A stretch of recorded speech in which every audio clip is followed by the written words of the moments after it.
Okay, Pete, how's the video coming through? Okay. Good. Yeah. Yeah. Better. Solid. Food service power plant network. What is up? It's Wednesday night, and we're glad to see you. I hear a little echo. Do you hear a little echo, Pete? No, I don't. You feel good. Yeah. Okay. Everybody, really glad to have you tonight. Is a special conversation. We've got Pete Angenend from Ed Don on, so we get to pick his brain on, what he's doing for positivity in his life, in his company at Edward Don, and some lessons he's learned along the way to keep growing. One of the things that's fun about these one of the things that's terrifying about live conversations is that it can go bad, and you never know when the Wi-Fi gods or technology have fun with you. But tonight we're rocking, and one of the best part about going live, why we do these live, is so that people can ask questions, so that people can engage, so that we can all have fun, and we're doing it in community. So remember, if you've got questions for Pete along the way, we've got a set of questions that we're going to work through, but if you've got stuff that you want to pick his brain on or ask him, throw it in the group and we'll ask him. It doesn't mean he can answer everything or we'll get to all of them, but feel free to throw it in, and that'll be a fun way for us to do this evening. So, Pete, once again, thanks for joining us. Yeah. Thank you for having me. You got it. You tell us, give a lot of people watching tonight know you and in our industry, but for those who don't, could you give a background of your career, how you got to where you are now? Yeah. So sometime, I don't know, nearly about 24 years ago, I guess, I tell people that I answered an ad in the Houston Chronicle to go to work for Edward Don. And I have people that work for me now that are younger than my kids. And I tell them I answered an ad. They don't know what that means, right? So I explain to them about things like the classified section and having to thumb through the paper looking for ads. But in short, right, I was about prior to that, right, I was about 23 years old. I was trying to figure out what I wanted to do with my life. I was working at the family business, and I was playing on a baseball team. And there was a guy on the team that was vice president of sales for a small food company in Houston. And I bugged him until he gave me a job in the warehouse, said I could pick will call orders until something opened up. I did that for about 6 months until I was ready to kill somebody in the warehouse, but they were ready to kill me because it wasn't going well. And finally, they put me in a territory. I did that for a while, and then I was looking for just something I felt like was better opportunities, and that's what led me to the ad at Edward Don. I'd had a customer that was talking about Edward Don, and I didn't know anything about him at the time, frankly. But I answered the ad, and the rest is history, as they say. So.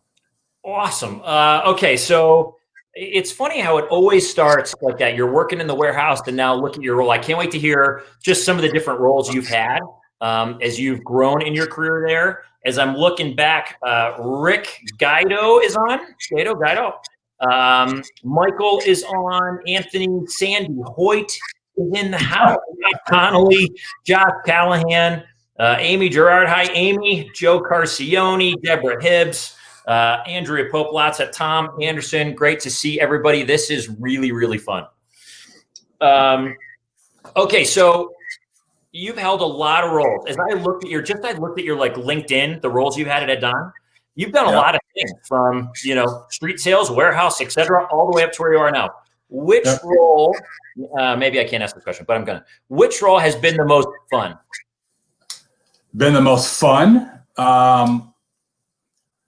Yeah, well, you said you shouldn't ask it, but you did. I won't give you the politically correct answer and say they all are fun in different ways, which is true.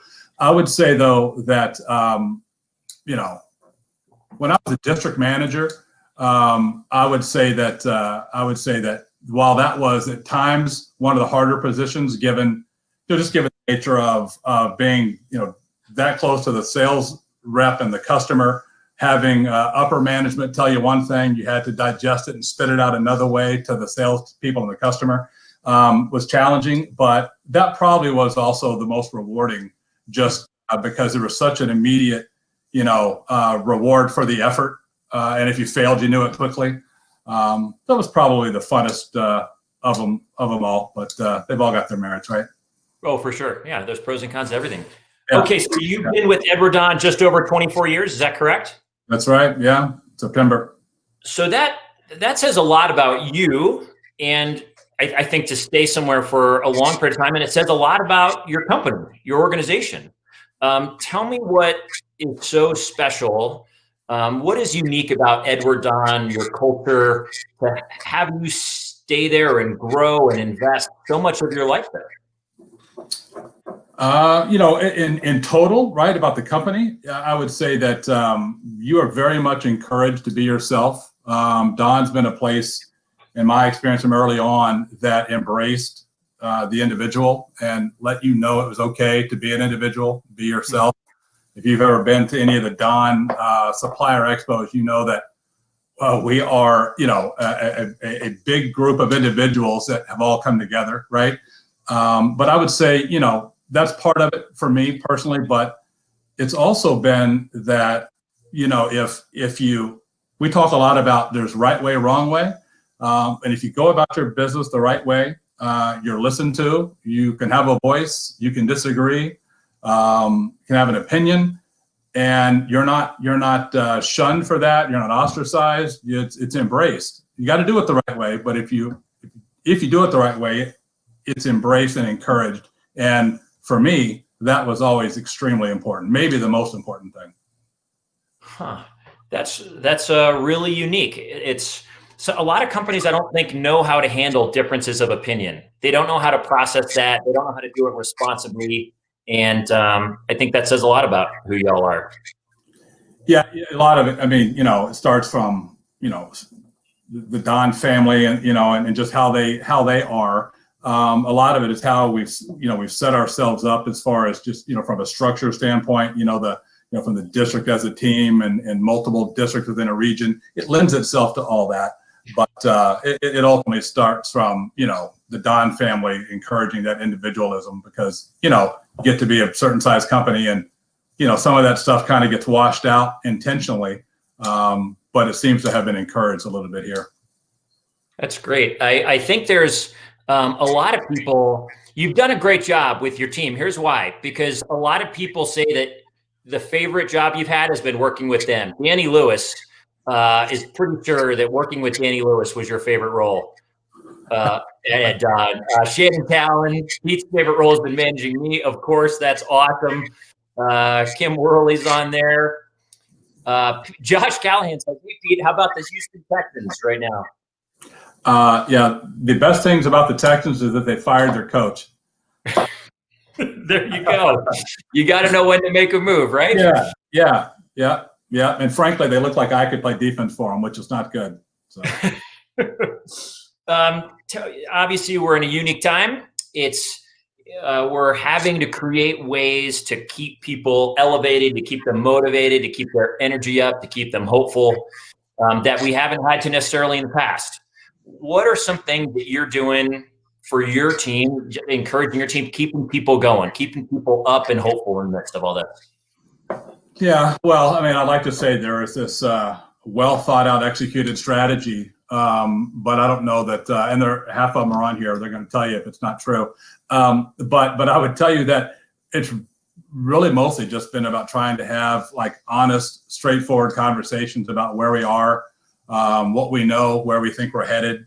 But I got to tell you, I think that, within the the group that I interact with so much every day, right, on the category management, marketing side, and even the sales management side of it, it's been that to a person, it's been their attitude really, and that they've all in virtually the same way, but a little nuance, have all stepped up and asked, like, what can I do to help? So we got people that are doing things that have nothing to do with their job, but they happen to be good at it, so they're helping out other departments.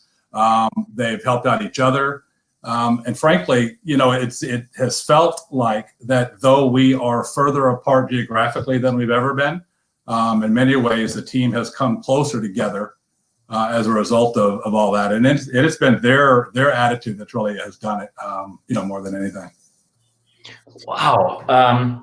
That's pretty amazing. When I think it says a lot about partnerships within an organization and the relationships and the connections, but then even between partners, between vendors or suppliers and customers, et cetera, that when you go through some level of significant challenge, you'll know the partnerships that were legit. You'll know the team members that were the real deal. When you come out of that, you come out tighter. Yeah, when things are going great, I don't know that exposes much about anybody's character. It can, certainly, but I think relationships and character are exposed when things are tough, right? And you see those who will kind of really hunker down and get the work done, and those that will, you have each other's back, you're there for support, and those who things are tough, you don't hear from at all. But when things are good, and here they come again, right? So I think that's telling. That's great. I agree wholeheartedly. Josh, appreciated your answer. Maybe, defense will be great at some point. Who knows for the Houston Texans if that works out. Mary Dunn, our Northeast Regional with Calmo, says totally feel the same for us. We've had a similar experience. I'm new to the team, but I think everybody would say that they're closer than they've ever been. So I love that you guys are having that experience as well. Yeah. Amidst all the things that have changed, some of them really challenging, but there's silver linings to be found everywhere. There's good that comes from this. What is something that has changed that you've seen that you hope to remain? What's the change that you want to continue on even after we get busier again and people are eating in restaurants again and so forth? Looking at that from a kind of not solely focused within the industry, kind of what we do every day. I think what's been interesting is when during all this, different people have been affected different ways, right? Some in severe ways, some in marginal ways. But when you have some aspect of your day-to-day life taken away from you, you're kind of forced to focus on a smaller subset of your associates, your life, your friends, that kind of thing. So if something was going to kind of last, after all of this, I would say that a stronger, kind of deeper, like nurturing of the fact that it's the things that you can't buy that really seem to matter the most, right? So health and friendship and love and happiness. Because when everything was stripped away at times, that's all you had left. And I think it's that you can't buy those things that mean that we should be, actively looking for ways, to add those things to our life, because as we've seen here recently, there's things out of your control. Those things can be taken from you in a heartbeat. So I think it's the effort to nurture those things and position yourself and do the things like on a day-to-day basis that kind of puts you on a foundation that embraces those things, because I don't think those things often happen by accident. I think it's because you've operated in such a way that it allows those things to happen. So. Yeah, wow. I have a feeling there's a lot of, oh, look, I just looked down at my phone. There's a lot of heart signs going right now. I think there's a lot of people that resonate with that. And, I think there's some freedom there, because it's something that everyone has, regardless of where you stand and what role you are in the industry, if you just got in a month ago, or if you've been in 24 years and 2 months, regardless of where you are, everyone has the ability to connect, to learn how to listen, to learn how to build a relationship. I mean, some people need to learn those skills, we're all in different places in terms of that, but it's something that's just as real for you as it is for me, as it is for everybody, and possible for everyone. And so as a lot of people are going through change right now, and some people moving in different parts of the country, people watching right now I know of who had to transition their lives into different parts because jobs changed and went away. If you can recognize that it's the relationships in your world and some deeper foundational things, your ability to stay hopeful, your ability to choose skill sets that keep you optimistic, then that might be just what really matters, all those things. Yeah, I agree. I think so. I love it. Anthony is saying, well said. It brings families and teams closer together. You're getting a lot of amens right now, Pete. It sounds like you must be preaching. Wise word. Josh Collins says, our health is so important, right? I mean, right now, if you're healthy and you've got a roof over your head and you can put some food in your mouth, you're a pretty lucky person. And it becomes that foundational. Jeff Yates is on. Luke Remington is on. Anthony said, great leaders make great leaders. Boom. There you go. Do you have any daily, weekly disciplines in your life that you practice fairly consistently that you found, man, these are just no-brainers for me. I go to them, they keep me going and have helped me get to where I'm at? Yeah, I mean, I'm very much a creature of habit. Some good, some bad. Little things like the fact that, fire up the computer about the same time every day. I will only open certain things in a certain order because I'm convinced that the day will go bad if I do it out of order. So little weird things like that. But I would say that, not so much, I think, probably the way you mean it. I try to, I'm pretty consistent about, working out and running and doing things like that. I find that if I can exhaust myself that way, I tend not to exhaust myself in ways that aren't quite as productive. So I've been pretty good over my life about trying to stay in shape and do that stuff, just because I found it to be as much of a mental therapy as it has been a physical therapy. Yeah, that's what people say, that it, I don't know, it gives you time to think, gives you solitude. You're right, burns you out and exhausts you, where you're spending that time elsewhere. Well said. Kim is saying, Corey Sanders is on. Joe Carpione is checking out. Joe, good to see you, brother. Kim Worley says, Tito's. I don't know what that was in response to, but I know what Tito's mean, and Kim knows full well what Tito's means. So there may or may not be a thing about the Tito's that go Texas vodka, and that being where I'm from, and people knowing the proclivities there. So yeah. Well, I'll tell you, my COVID drink has been like that I've probably gone to more than any other is fresh squeezed grapefruit and Tito's. Yeah.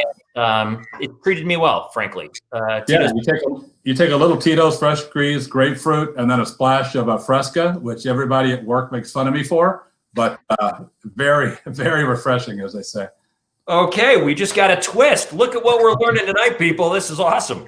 Jen Bolt is on. What's up, Bolt? Joe, miss you too, buddy. Big Paul is on. Sandy Hoyt, glad I can join. She's going to go Sandy's going to join her family on a Zoom call. Awesome. Eric Rodenbach and Shannon Talon is saying Fresca. Apparently, there you go. Yeah, they all know. Secret weapon. Outside of exercise, do you have any hobby? When you're not working, you work a lot, I'm sure, and you exercise and you've got family, et cetera. What are you doing to recharge your batteries outside of work? I mentioned the working out and stuff. I like to cook. I don't claim to be very good at it. I don't claim to be very technically proficient at it. But I like to cook. I find it very relaxing. It's a pretty common thing at my house after work for my wife and I to tag team dinner with me cooking and her prepping and all that kind of stuff. So I like that. I read, I read in spurts. I'll go a few weeks not read much, and then I'll go a few weeks where that's all I do, staying up late at night and stuff. So reading and cooking and working out would be pretty consistent for me, I think. When you're reading, are you a fiction guy? Are you a nonfiction? Do you mix it up? What's your go-to?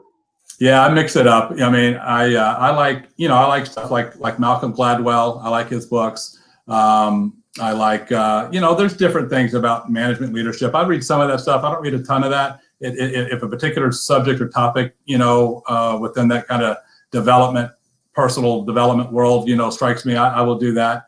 I like things like, like Vince Flynn novels. That's a lot of the Mitch Rapp, spy mystery novels. I like that kind of stuff. So it's a pretty good mix. Good, good. Shake it up. What is it about food service that you love? Well, I mentioned I like to cook, I like to drink, I like to eat, right? I like, I like to travel. So all that lends itself to the food service industry. But I would say that, I guess a lot of people could say this about their industries, but I think that, food service is such a relationship driven industry. And, listen, I guess if I was selling refrigerators, or I guess I am, but if I was selling, air conditioners, I might say that was relationship business also. But I think that, so much of food service is hospitality. And I think that attracts a certain kind of person. And I think that kind of person is what makes food service such a relationship centric business. And that's the thing that kind of keeps me, that's kind of kept me into this as much as it has. Is it the kind of person that ends up in hospitality? Is it the service part of them?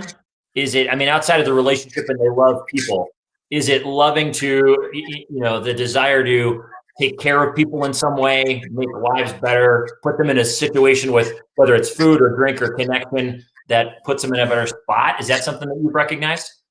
Yeah, there's all different jobs and and skill sets within food service, right?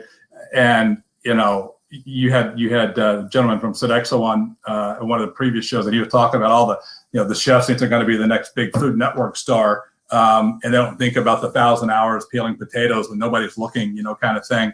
So there's all kinds of jobs within food service, but I do think that the generosity of the food service industry, I think the ability to serve and help people, and then there's a creative side to it. So I think it kind of depends on where you are within the industry, and depending on kind of what your thing is. I think it can attract different people for different reasons. For me, it was always it was like I didn't get into food service because I started off with this love of cooking, right? I didn't do that. I got into food service because I played baseball with a guy who could give me a job. Well, as I was in it, what I started to realize was that I was much more of a relationship person than I realized. That I was exposed to things that I had not been exposed to before. And all those things really seemed to kind of like speak to me, right? And I think it's that way with a lot of people. Yeah. Yeah, undeniably, it's, whenever I retire, whenever that day is, it's a long time from now. It won't be the products along the way. It'll be the passion, the connections, the relationships, to your point. So I love it. Josh Callahan says the people in this industry are second to none. Josh, we're right there with you. Kate is on. How about them Bears, Pete, is from Anthony. Are you a Bears guy? Yeah, I will tell you, though I have a Cubs thing behind me, what you don't see is in my basement where all the Astros and Texans stuff is. So I'm from Houston originally. 40 years of my life was in Houston. So yes, I'm an Astros fan in spite of the trash can banging scandal of a couple of years ago, and Houston Oilers fan back in the day. So good luck to the Bears. Great, but I'm a Texans fan in spite of their 1-4 record. Love it. Good. Brene Brown, Shannon Solomon says, reading Brene Brown, Dare to Lead right now. Good. I haven't read that one, Shannon. I'm sure it's good. Anything from Brene is pretty awesome, I find.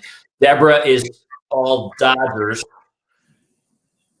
Who are they playing right? Oh, they're playing the Rays, right? They just beat the Rays? Yeah. Okay. I don't follow it all that closely. Was there a person in your story who's sort of been, I don't know, was there someone in your world that encouraged you incredibly along the way that sort of taught you how to navigate this food service world? The food service world, early on starting out, right? I mean, I worked with some people that were very supportive and influential, to me. Maybe some of the people on tonight will know, but, it was, Bill Flannery, Ted Howden, Skeet Holman, Ann Forbes, are people, in Houston that were supportive of me one way or the other, more encouraging than they probably needed to be, at a time when I needed it. In general, though, I mean, that speaks to like the food service side of it. I mean, you have people along the way that help you. When I interviewed at Edward Don, what people often don't know is they didn't hire me the first time. They passed and then called me back 3 months later. So I've reminded them of that many times when I can find the appropriate way to do it. So I even think about the district manager I had at Edward Don that gave me a chance. Yeah. So there's always those opportunities. I think though, in my outside of that, just like in my life, you look at somebody who maybe helped you kind of persevere, things like that. My grandmother growing up was probably that person, given, my childhood did not always have the most stable of elements in it. And she was a very kind of calming, reassuring voice, over the years. So. Man, that's great. I'm glad you had her. But my grandmother played a similar role, interestingly enough. Was there I mean, obviously we're all learning, you grow in perseverance, and you learn perseverance when you're thrown in the fire. You either persevere or you get taken out, kind of. Yeah. Was there, up until this point, was there a challenge you overcame that you look back on and say, you know what, that taught me what strength was, that taught me how to keep going when, the world sort of tried to get me to stop any moment in particular? Yeah, you're right. I mean, obviously, what we're going through now, has been challenging to say like the least. Professionally, there were a couple of things. When I was in Houston as a 100% commission sales rep, at that time, Tropical Storm Allison came through Houston, and at the time, it was the most expensive natural disaster in U.S. history, and flooded much of Houston, completely wiped out the Texas Medical Center. And that's where about 80% of my business was. So, Saturday, I'm sitting at home watching the news and my whole territory is gone and I have no idea what I'm going to do on Monday. And that was a very, like with a punch in the gut, watching all that. But I showed up at one of the hospitals on Monday and helped them carry out trash and clean up. And I did that for 2 weeks because, there was nothing else to do. And that turned out to be one of the best decisions I made in regards to what it did for my career, in the kind of the couple of years that followed that. When I was a district manager, I think maybe I have a thing about natural disasters occurring in my career, because the next one was when I was a district manager, and it's when Hurricane Katrina hit New Orleans, and it's well documented what happened there. But we had three salespeople that were out of their homes, and we were trying to help take care of them, trying to figure out what was going on in the business. And every day was just another day of not knowing what was next, but doing the best you could. My experience was not like theirs by any means, but it was a challenge to where you felt like you owed it to those people to help them find answers in a way that you were limited at best. But you just had to kind of get up every day and keep going because you didn't know what else to do. So, I'm going to ask a follow-up question to a lot of people right now who they might be facing their Saturday, they're watching their biggest customers go away right now, like you were describing with that, the hospital closing down, and you decided to start helping take out trash, and for a couple of weeks, you just showed up. And you said that probably, something to the degree, that catapulted your professional career to some degree. Yeah. What is it about that moment that led to that change in your professional career, that just choosing to serve and show up and be present? Yeah, I think that there's something to be said for, helping other people reach their goals and maximize their potential versus a singular pursuit of your own. I don't think that a singular pursuit of your own is ever as rewarding as helping other people reach theirs. And I didn't have that context in that moment, because frankly, that time of my life, I was more self-focused than I probably should have been, right? But it was that I showed up every day, didn't ask what was in it for me, just did it to help. Coming out of that, our business relationship changed because our personal relationship had changed, and business started coming my way that I never had before, simply because I think they remembered that, and that helped me both financially. It helped me with visibility within my company. I frankly think it helped me move on to become a district manager, and then when I was the district manager, I do think that's when it started. It kind of all sank in a little bit that there was more reward at helping others meet the objective, and when you did that, by definition, I had reached mine, right? Versus focusing on what I needed to do, and they could all come along if they wanted. It was help them get there, and I can come along. Man, it really is a different perspective. It's so much more rewarding, and it really does end up being the best gift you could give yourself too. So I love that you learned that at that time. Are you a goal setter? Well, take a drink. Feel free. Not Tito's, by the way. I would say, I'm not a goal setter probably in the way that maybe you mean, or like maybe some of the textbooks say you should be, right? But I do try to be thoughtful about what I want to accomplish, and what are the best ways to get there. I'm much more activity based, kind of action oriented, and kind of how I go about things. So I do try to be thoughtful. I tell the folks at work that we don't need perfect, we need thoughtful. I think too many people spend too much time trying to find some unrealistic level of perfection, or getting some situation to where you have stripped out all possibility of error or mistake. And I think that can be counterproductive to just being thoughtful, having a plan, and moving forward. So that's mostly the approach I take, more so than like traditional goal setting, write it down and read it every day, kind of stuff. Well, I gotta think people appreciate the thoughtful, or some people can get so stuck in making it perfect, or fear that it's not perfect, and then they don't accomplish much of anything, frankly. Yeah. I think starting with, we have a task we want to accomplish, and then if you are working, you work well collaboratively, you take a thoughtful approach, I think you can get from that to 80% or so of a solution. I think you can do that pretty quickly. I think it's the minutia at times it takes to analyze getting from 80 to 100% that can be counterproductive at times. Sometimes it's needed, but it can be counterproductive. I think if you're not careful, it can squash creativity. And I think if you've thought through what you need to accomplish, you've thought through what might could go wrong, if you thought through what might we do next, then when you get it to about 80%, I think you need to start moving forward. Yeah. Trusting in the fact that you can adapt, and you've got the skill set or the team, to be able to get over any hurdles that may come up. Yeah, well played. It's you got to keep moving to some degree, and as long as you're just thoughtful about it, and you keep the minutiae is a great word, or that momentum, you don't want to get stuck. Danny Lewis says, "Good luck with that next week." I'm sure there's a fun story there.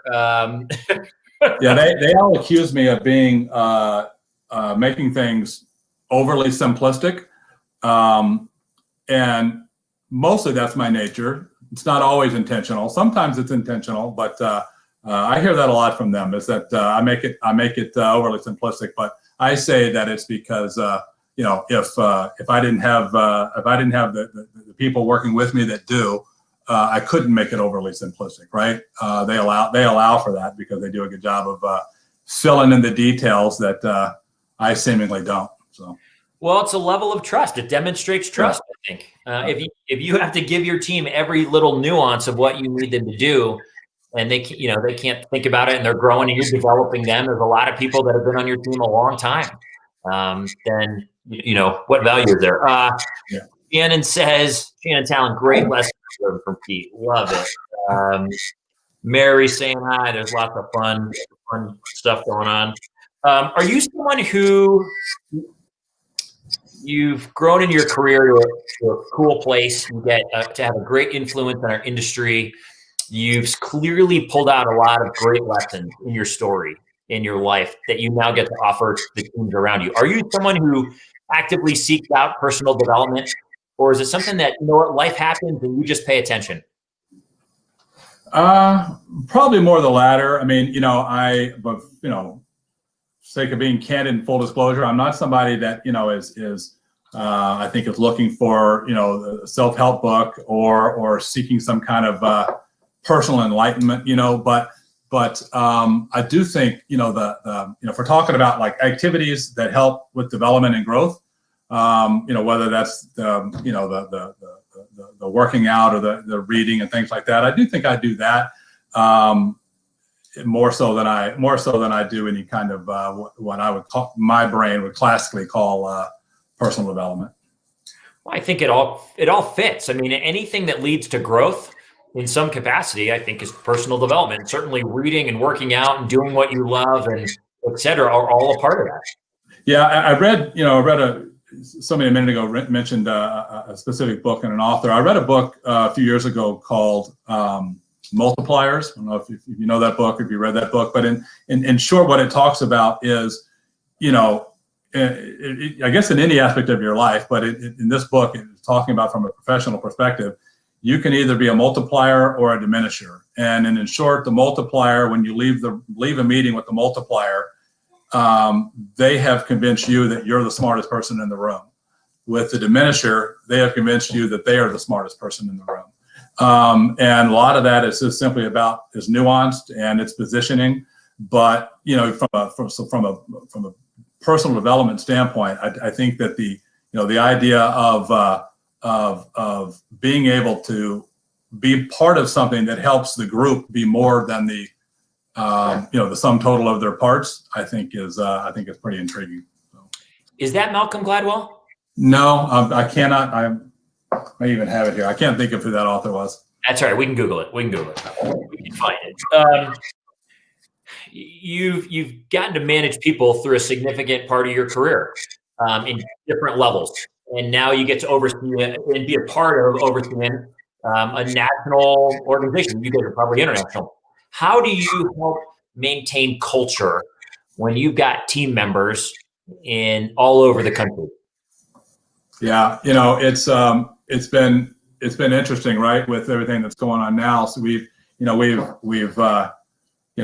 were not a company that did anything with Zoom, Team, GoToMeeting, right? I mean, that was a pretty foreign concept for us, and now forced into doing that now as an everyday business practice. So listen, we certainly had our fair share of Zoom happy hours and things to kind of stay close as a team. I think the fact that Don has we're a third generation company. Next year is our 100-year anniversary, so we've definitely got history and we've got culture. I referenced the ability to be an individual and be yourself. That's gone a long way, I think, towards driving the culture, because that permeates its way more so than just 1,200 individuals, right? I mean, the individualism has allowed people to come together in a way that I think has been more than just that group of individuals. I think the historically, right, we had our supplier expos over the years, and I tell people without apology that our supplier expos, I think, were one of the premier events in the industry as far as re-energizing and renewing that culture, and kind of keeping that propelled forward. But I think from a culture standpoint, we talk a lot about life balance, catch people doing something right, praise out loud, things like that. All those things they look good on a strategy map, right? But if you don't live that every day, then I think, at best, you lose traction and those things fade away. At worst, you lose credibility and you lose good people. So I think you have to live those things every day. And so we talk a lot about, like I said, about catch people doing something right. I think it's important that from a culture standpoint, right? You praise loudly, you counsel quietly, you celebrate successes, those kind of things. I think all that drives culture more so than, in my opinion, posters on the wall and catchy slogans that, can be thrown around. I think you're right. If you have to live it, if you don't live it, people recognize it. And yeah, it is certainly more the way you are with your team and the way you engage with the world and the way I engage with the world, that people know who I am, than the words that come out of my mouth. Yeah. I also think it's listen, again, you can all chime in, right? People know if you're faking it, right? And I talk about things like, praise loudly and counsel quietly. Listen, it's also important for everybody to know that you're not perfect. You're not above laughing at yourself. You're not above admitting you make mistakes. You're just a person. Like, everybody's just a person trying to do their best to do their job. And I think, the trust that comes with everybody knowing that about each other, I think is invaluable. Yeah, I agree. It sets up people to be okay. I mean, to your point, if it's being an individual, be who you are, all those frameworks and qualities that you support allow people to be who they are. As long as they're giving their best and they're contributing and they're collaborating and they're team members, you're only set up for success. Josh Callahan, praise loudly and counsel quietly. Great stuff. That is a great, great line. There's a lot of amens right now. So good from Mary. Phil is on. Someone's asking if I'm drinking Tito's. I'm not. Tanqueray, actually. No Tito's right in the moment, but I'm open to that another night of the week. People define success differently. It means different things to different people. Certainly plenty within your organization. If someone were to come to you, they're new, they're working in the warehouse, they want to work their way up, and they say, Pete, tell me, how do you define what success looks like? Well, I think you have to, success has to mean different things at different times, right? I had when I was a district manager, I had a salesperson that works for us, and they're a district manager for us today, who had taken over a territory that had not been treated kindly, let's say, by the couple of salespeople before him. And he was doing what he was asked to do. He was showing up every day. He was knocking on the same customers' doors, and they didn't want any part of it. And he was frustrated and he said he wasn't having any success. And what I told him was that, as far as they're concerned, you're just like the last person that showed up and didn't keep their word and didn't do what they said they were going to do. So success for you is the next time you go in there, they actually take some time, spend some time with you, right? Success isn't get all their business. Success does not get kicked out, right?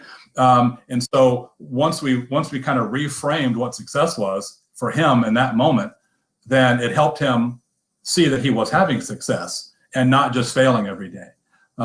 And so I think for me, it's always been important not to get too wrapped up on, I didn't hit a home run when maybe all you needed was a single, right? And to win the game.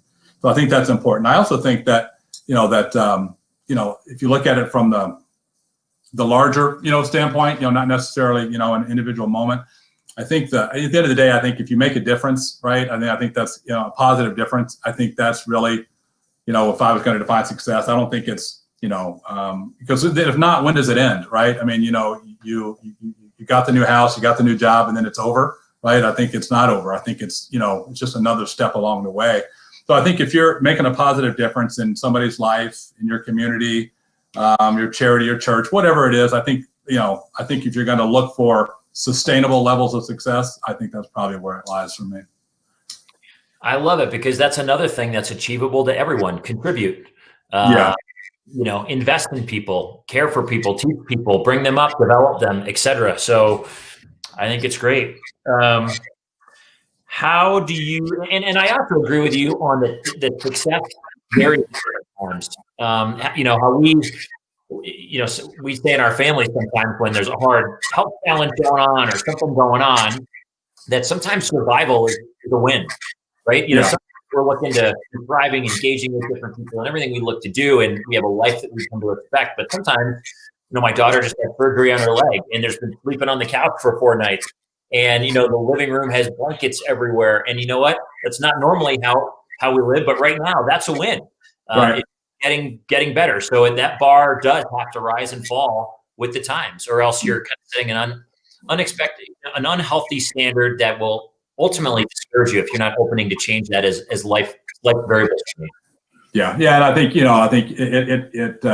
it can help you prevent you from comparing yourself to what others have, what others did, what others achieved, when you have no idea where they were, maybe, when they were at your same point in your career or same point in your life, right? So it can be a bit futile to, judge success solely based on what others have done when it's got no bearing on where you are or what you're doing, Heck yeah, I love it, Pete. Rich Maliki of the Fed Nation is on. I love it. Sandy Hoyt says, I'll take singles all day long. Gives more time to enjoy the time between and before the next batter is up. Well said, Sandy. Love it. There's other connections happening in the group. That is one of my favorites. This is really fun. Everyone, remember, you're welcome to ask Pete a question if you want. Throw it in. Pete, there's a lot of people out there and a lot of people in this food service power plant network out looking for work right now. And what's a word of encouragement you'd offer someone right now that's been doing this a while or whatever, and it didn't, obviously things change and they're out trying to figure out what's next? You got any words of encouragement for anyone? I think what the fact that this industry is so it's been so adaptable, right? And this industry seems to be so creative and seems to be built to be the kind of industry that can overcome challenges like this because of that creative and entrepreneurial spirit, the combination of those things. I think that, I see so many people in the industry, customers, right, who the restaurants are shut down, so now they take their food trucks and turn them into charity kitchens, right, and are feeding homeless people and feeding all types of people out of work or down to luck, whatever it may be, and they've done that as a way to give their people opportunity and a way to provide opportunity for others. And I think that's great. But I think what that shows is that this whole industry is filled with that kind of creativity. And I think, if people are willing to lend a hand.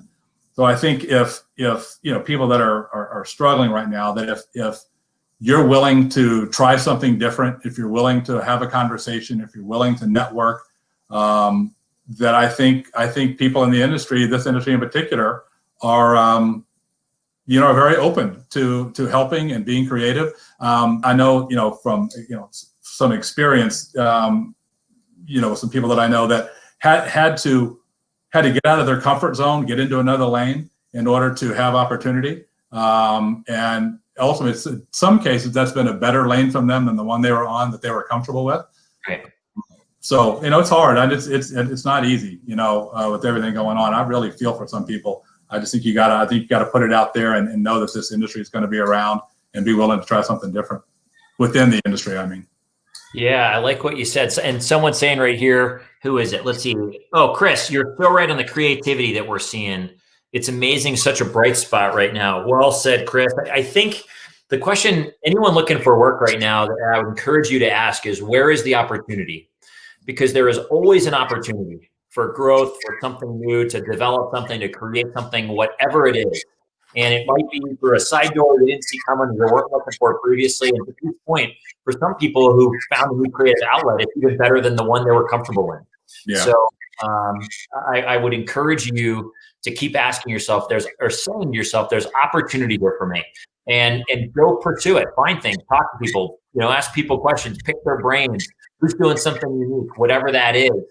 There's people, Deborah in the group is connected with us, and she's looking for stuff now that she moved down to Texas, actually, Dallas, Fort Worth from San Francisco. And so she's connecting with new people, which is great. Josh Callahan wants to know, what's your favorite go-to or cook-at-home dish? I said I never claimed to be good.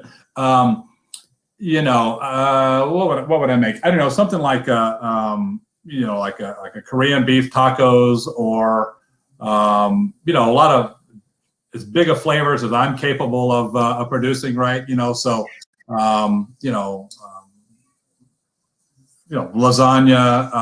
those Korean beef tacos I make a lot, stuff like that. It's kind of all over the place. Yeah, here's what I do. I'm bad about watching something on the Food Network and then thinking, well, I have half that. I could do that. And I make some kind of weird cousin of whatever I saw on TV. Sometimes I like it, sometimes I don't. So are you not necessarily a recipe guy? You're more like, I'm going to see it and I'm just going to figure it out. Yeah, I can't stand following recipes. I don't like having to refer to it and kind of keep up with where I am. I literally will watch something and think, okay, I think we have most of that. I'll go in the kitchen and wing it. And if I like it, I think I kind of got it figured out. Then I'll pay a little more attention and I'll try to get better at it. But most of the time, it's just winging it. Love it. That's awesome. Deborah is loving Texas. We love that you're loving Texas, Deborah. You say it so casually, Mary says, but those sound amazing. Those do sound amazing. Yeah, well, saying it's different than eating it, I can assure you. Okay, big question. And you knew about it, it was on our list. In 50 years, the industry will look back at the role you played. And it's fun to get to know you in this way because I didn't know certain things about you. I asked the question, what do you want them to say about Pete? I guess another way to say that is, what do you hope your legacy is in this food service industry? What do they say about you when the time comes that you're like, I'm good. It's great. Your time to retire, whatever that day is. Yeah. What do you want them to say? Yeah, hopefully, right, it's not good riddance. But I would say, that if people would say that I treated them fairly, I think that's about all I can hope for, right? I mean, I think it's you get times you get to make, like, you have to make, unpopular decisions. Sometimes you get to make, it's unpopular and popular decisions, right? The popular decisions are easy. When you have to make an unpopular decision, you need to be able to do that with a certain level of conviction. You need to be fair to people. I think it's a remarkable thing, right? To be able to go through and have a tough conversation with somebody, go through a difficult negotiation, but in the process, maybe even have further developed the relationship than when it started. And I don't think you can do that if you don't treat people fairly. So, a lot of people are going to say a lot of things about me. A lot of them, I'm sure, not good. But I would challenge people to say that I don't treat them fairly. I think treating people. There's a degree to which, if you're not honest with people about the way the expectations or the way the relationship progresses, then there's a falseness there. There's something that's fake. So, you've got to be genuine and be able, and that doesn't always, you're right, it's not always easy. So, I applaud you for living a way that is honest and engaging with people to the degree that to further relationship. And really, you can't further a relationship if you're not being honest about one another's needs along the way. Yeah, it's kind of like, I think all that stuff comes home to roost, right? And I tell people, it's easy to sell more, charge less and they'll buy more, make a commitment you can't keep in order to get the order today, but lose the customer tomorrow. It's doing all that, and honestly, and having all of that last over the years. I think that's the real, not that it's a challenge because it's hard to do. Sometimes it's just easier to say what people want to hear, and you'll figure out how to clean up the mess later. But I don't think that stuff lasts.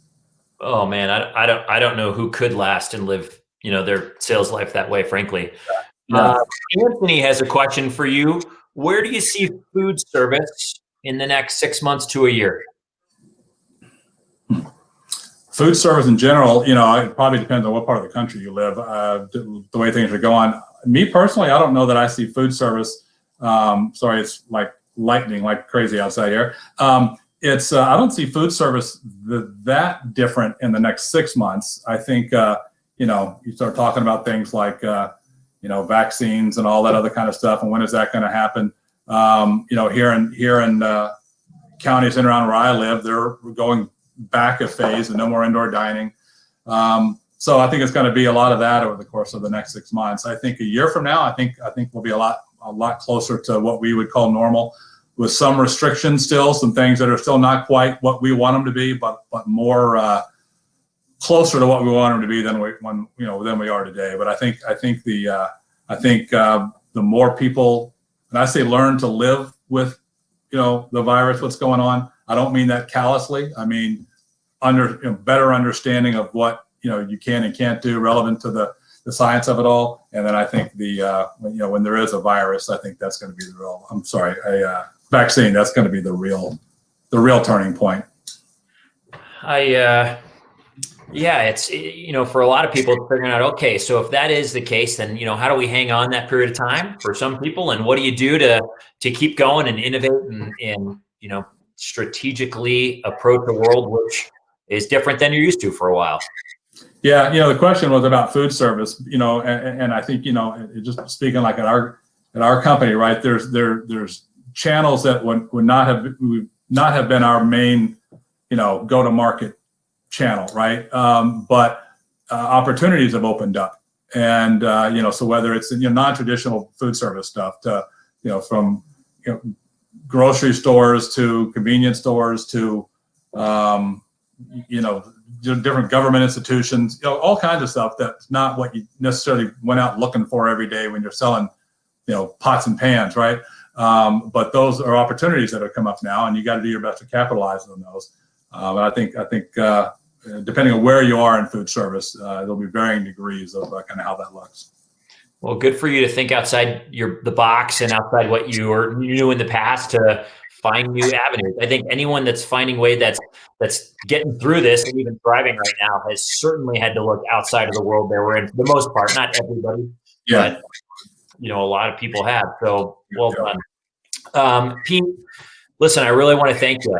And thank your family. You took an hour of your night to be with us. Thanks for giving us some insight into your company, into your story, into who you are. Thanks for the role that you play and just being willing to be vulnerable and honest with our community. Yeah, no, I appreciate it. I'm glad you reached out a week or two ago and asked me about it. Enjoyed it. Yeah, we're glad to do it. We'll find a way to do it again. Everybody, thank you for joining us. Listen, a quick note. You're doing it. You're making it. Listen to Pete's words. There's a lot of wisdom here. So if you need to play this back, we'll have it in the group. Listen to it again. Keep going. Keep looking for that opportunity right now. We're certainly doing this as a food service community. One of the goals of the Food Service Power Plant Network was to come together. And there's been so much good energy, people throwing things in the group and motivating and teaching and supporting and encouraging. It's been a really fun place to continue to do that. Let's support one another. Remember, if you're in a particularly tough time right now, don't carry that load alone. We all get it. We've been there, and a lot of us are there, and we're going through it, or we have. Reach out to someone that you trust, that cares about you. You're welcome to reach out to me, but there's always a light at the end of the tunnel. You just got to, in the words of our buddy Dave Turner, you got to keep moving. So just keep walking. You might not know the direction you're walking right now, but keep moving. Don't stand still. Reach out to someone, connect with someone. There will be a light. And, to Pete's words, we are a resilient industry. We are a resilient people. There will always be more opportunity in food service. And for those who care, for those who want to serve, there's a home here for you. So you might need to be looking a little bit harder right now or in different places to find it, but it's there for you. So keep going. Everybody, thanks for joining us. Pete, thanks again. Have a great night, everyone. We'll see you next week. Talk soon. Thanks, Pete. Yep. Bye-bye.